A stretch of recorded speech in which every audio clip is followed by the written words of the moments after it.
வணக்கம். நான் கலக்குபதியார் பழனி பேசுறேன்.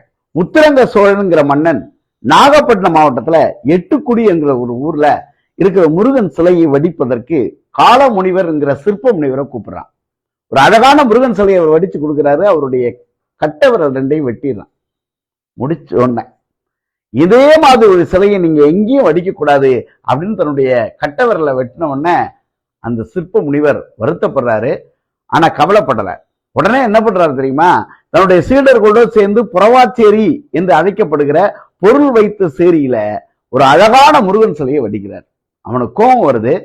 நான் சொன்னா நீங்க கேட்க மாட்டீங்களான்னு அவரை கூப்பிட்டு அவருடைய கண்ணை ரெண்டையும் நோண்டிடலாம். மறுபடியும் திருவாரூர் பக்கத்தில் இருக்கிற என்கண் என்கிற ஒரு ஊர்ல அருமையான முருகன் சிலையை அவர் வடிக்கிறாரு மணக்கண்ணால. அதை வடிச்சுட்டு அழுதாராம். இவ்வளவு அழகாக வடித்த சிலையை முருகா உன்னை என்னால் பார்க்க முடியும் அழுதாராம்.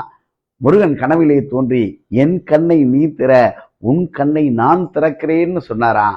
அப்படி திறந்த சிலைதான் இன்றைக்கு என் கண்ணிலே இருக்கிறது. நண்பர்களே, இன்றைக்கும் சிலை உயிரோடும் உயிர்ப்போடும் இருக்கிறது. முருகனை வழிபடுங்கள். நன்றி, வணக்கம்.